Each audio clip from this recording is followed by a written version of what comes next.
করে তার ফোনে আজেবাজে ছবি থাকে। অনেক খারাপ ধরনের ছবি, তাদের সাথে ভালোবাসার মেসেজও থাকে।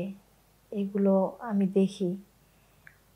তো বাহিরের মহিলাদের সাথে যখন মেলামেশা করে আমার স্বামী, ঘরে আমার সাথে খুব একটা ভালো ব্যবহার করে না, ভালোভাবে কথা বলে না।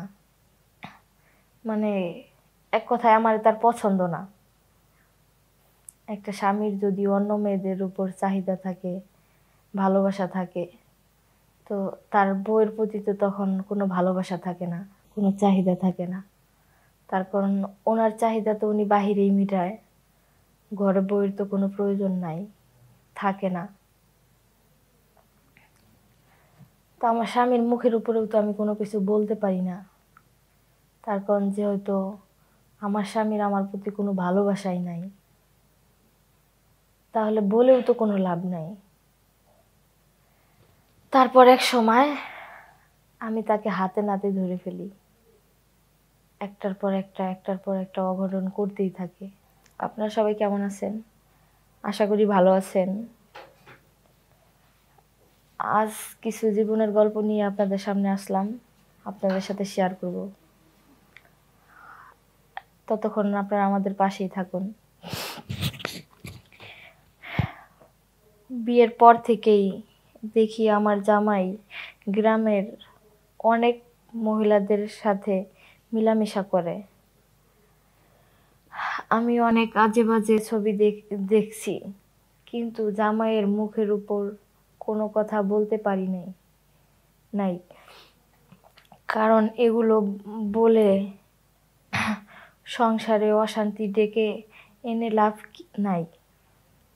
তাই একটা সময় আমিও অনেক মানুষের সাথে মেলামেশা শুরু করলাম। সংসারে যদি পুরুষের চরিত্র ঠিক না থাকে, তবে বউয়ের চরিত্র ঠিক থাকবে কিভাবে?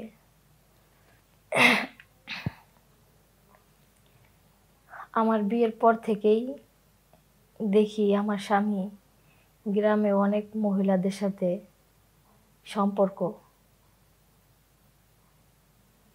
অবৈধ সম্পর্ক করে। তারপরে তার ফোনে আজেবাজে ছবি থাকে। অনেক খারাপ ধরনের ছবি, তাদের সাথে ভালোবাসার মেসেজও থাকে। এগুলো আমি দেখি। তো বাহিরের মহিলাদের সাথে যখন মেলামেশা করে আমার স্বামী, ঘরে আমার সাথে খুব একটা ভালো ব্যবহার করে না, ভালোভাবে কথা বলে না। মানে এক কথায় আমার তার পছন্দ না। একটা স্বামীর যদি অন্য মেয়েদের উপর চাহিদা থাকে, ভালোবাসা থাকে, তো তার বউয়ের প্রতি তো তখন কোনো ভালোবাসা থাকে না, কোনো চাহিদা থাকে না। তার কারণ ওনার চাহিদা তো উনি বাহিরেই মিটায়, ঘরে বউয়ের তো কোনো প্রয়োজন নাই, থাকে না। তো আমার স্বামীর মুখের উপরেও তো আমি কোনো কিছু বলতে পারি না। তার কারণ যে হয়তো আমার স্বামীর আমার প্রতি কোনো ভালোবাসাই নাই, তাহলে বলেও তো কোনো লাভ নাই। তারপর এক সময় আমি তাকে হাতে নাতে ধরে ফেলি। একটার পর একটা অঘটন করতেই থাকে। করতে করতে আমি তাকে হাতে নাতে ধরি। ধরার পর তখন আমার মাথা ঠিক থাকে না, তখন নিজেরও বুঝাইতে পারি না। না বুঝাইতে পারায় দেখা গেছে আমিও একটা সময় অন্য পুরুষের সাথে খারাপ কাজে লিপ্ত হয়ে যাই, মেলামেশা করি। কিন্তু এটা যে আমি অন্যায় করতেছি কখনোই আমি ভাবি নাই। কারণ আমার স্বামী তো বাহিরে যায়, আমিও তো একটা মেয়ে মানুষ, আমারও তো একটা চাহিদা আছে। তো সেটা তো আমার স্বামী পূরণ করে না, আমার কাছে আসে না, আমার হাতের খাবার খায় না, আমার সাথে ভালোভাবে কথা বলে না, ভালো ব্যবহার করে না। তা আমি কি করব? আমি নিরুপায় হয়ে আমি অন্য ছেলেদের সাথে মেলামেশা শুরু করি, সম্পর্ক করি। তারপর এরকম করতে করতে আমিও আমার স্বামীর কাছে এক সময় ধরা পড়ে যাই। যেমন আমি তারটা ধরছি, সেও আমারটা ধরছে।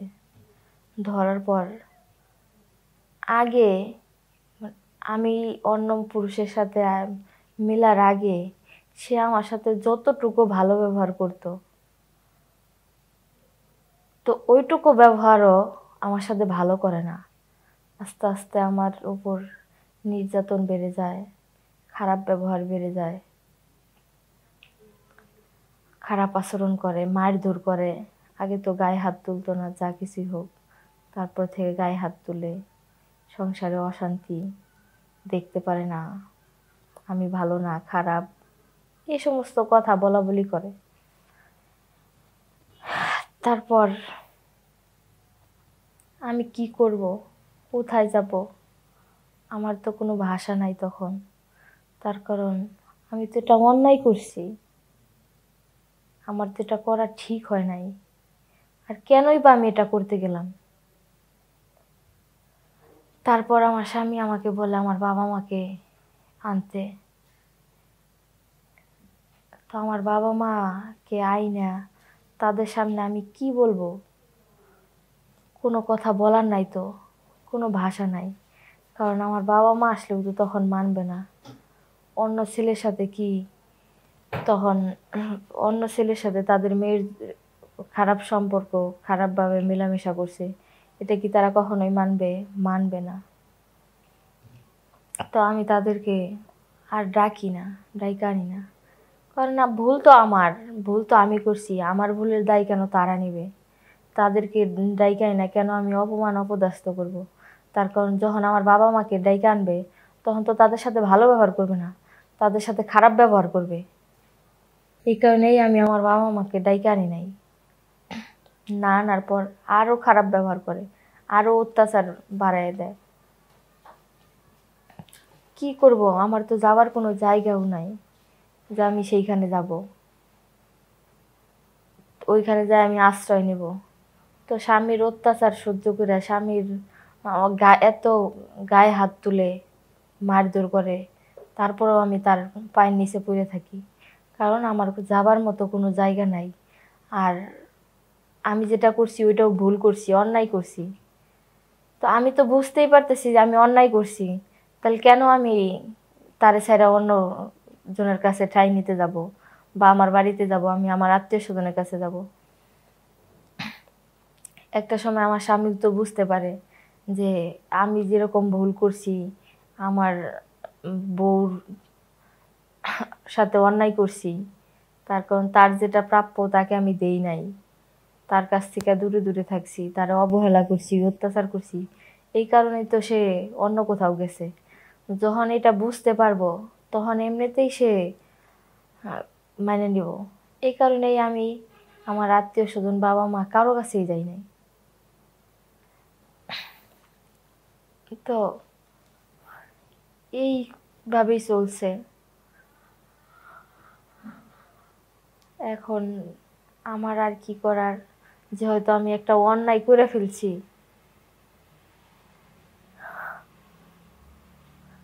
যে হয়তো আমি অন্যায় করে ফেলছি, আমার তো ভুল সংশোধন করতে হবে। তার কারণ